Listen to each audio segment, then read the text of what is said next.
Hi, I'm here with Dr. Tony Wagner, a best-selling author on education, and also somebody who's held multiple positions at Harvard University, including as expert in residence, most recently at the Harvard Innovation Lab.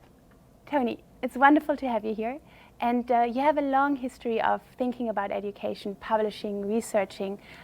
If you were to summarize all these findings, decades really, at this stage, what are the most crucial lessons you've learned?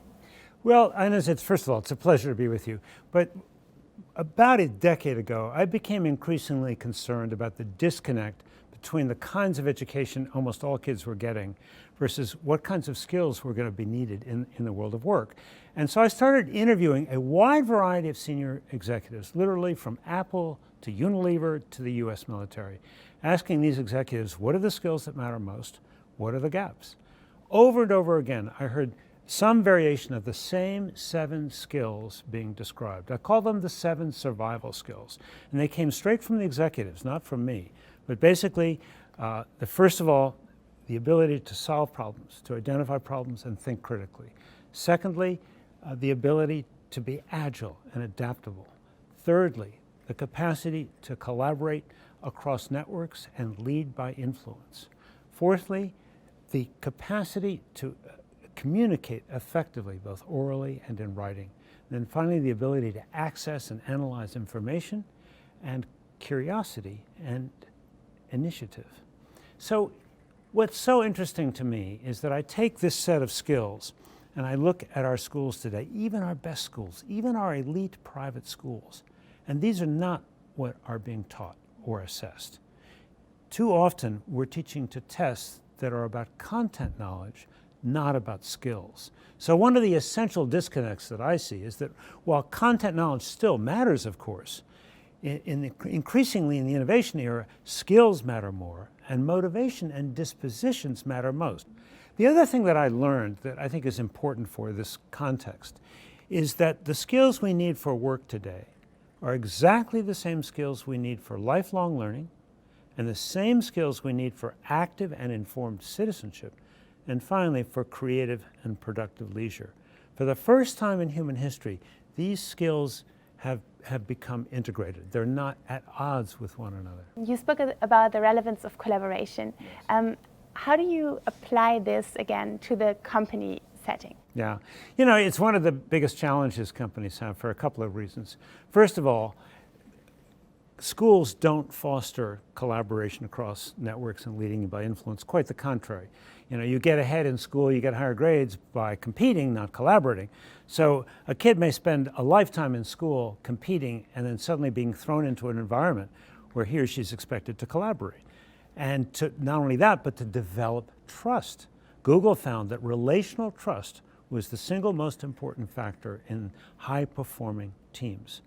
So the question is then, where does that relational trust come from? And what kinds of communications can senior executives promote and encourage? Well, a couple of interesting stories. Brad Anderson was former executive of Best Buy. I interviewed him. He was the guy who brought in the Geek Squad, the young kids who helped people fix their computers, install their devices. And he was also famous for going on the showroom floors and asking these young kids who were selling this stuff, what's hard? How can we make your job easier? And I asked him, what were the biggest obstacles to innovation you faced in your company? And with a straight face, he said, my senior executives. And I said, why? He said, because they thought they got to be senior executives because they were smarter than anybody else and stopped listening.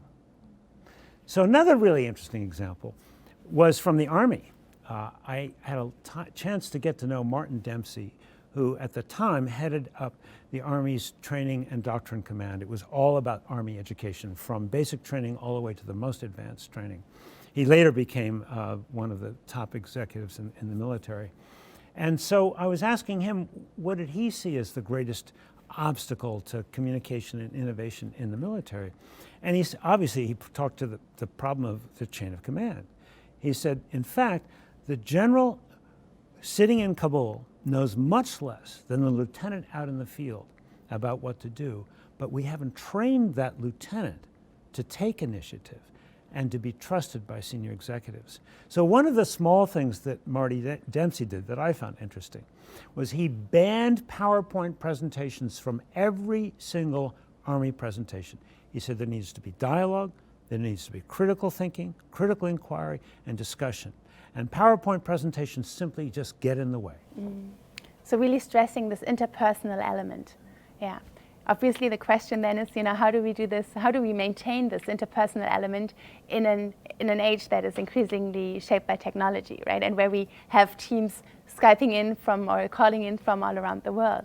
It's an enormous challenge, but I do think that we rely far too heavily on STEM education as the answer to the technology demand, not realizing that innovation is fundamentally human, that we're trying to solve human problems. And human problems, as we learn from the IDEO design thinking methodology, can't be solved unless you first begin with empathy. So from my point of view, bringing in more of the humanities and not just increasingly creating a careerist track, and the humanities help literally enable us to understand different people and different cultures, not just with our heads, but also with our hearts. So Tony, if you look at all your diverse experiences with companies, can you give us an example of one or maybe a few that has developed a learning or education mechanisms for its employees that is particularly effective? Well, again, what I learned from Marty Dempsey, who was head of the Army Training and Doctrine Command, comes to mind. They changed basic training for every soldier. They rated soldiers, how do they have to do this difficult obstacle course as a part of their fitness training?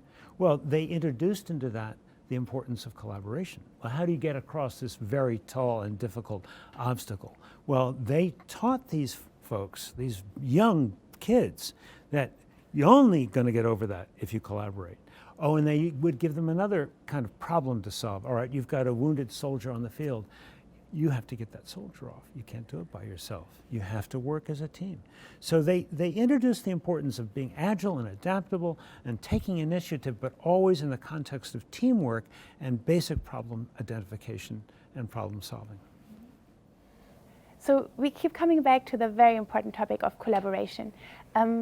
Now, a lot of people these days are concerned with what is going to happen with their jobs, and they might want to collaborate and cooperate, but the question is, who are they going to cooperate with? Are they going to cooperate with each other? Are they going to cooperate with robots? In what way? With machines? Well, I don't think collaboration is even the right word to use. I don't collaborate with my computer. I use it as a tool.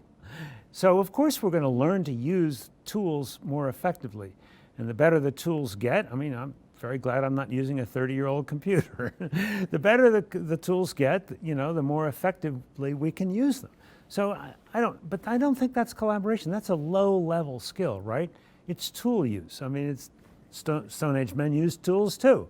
Well, our tools just happen to be infinitely more capable. So again, it comes back to the question of what makes us uniquely human, what makes us different and separate and apart from what it is the computers can do. And then in terms of the education system, should we focus on providing education that teaches tools, or providing education that teaches cooperation, empathy, etc.? Or is it really a mix of those two? And how do we bring this mix about? This is the important question today, because right now at the moment, our education system is totally preoccupied with accountability. And we're using, for the most part, cheap multiple choice tests that tell us almost nothing about college, work, or citizenship readiness in the 21st century. We're testing what's easy to measure, not what's important to know. And so content knowledge matters, of course it does. But the world no longer cares how much our kids know because Google knows everything. What the world cares about is what they can do with what they know. So content knowledge still matters. You got to have content knowledge to do stuff, but skills matter more. And I would say motivation and dispositions matter most. Intrinsic motivation, curiosity, empathy, the disposition to be tenacious, to persevere, the disposition to ask good questions. These are the things that are the real value add in an era of increased use of technologies. Thank you, Tony. It was a pleasure.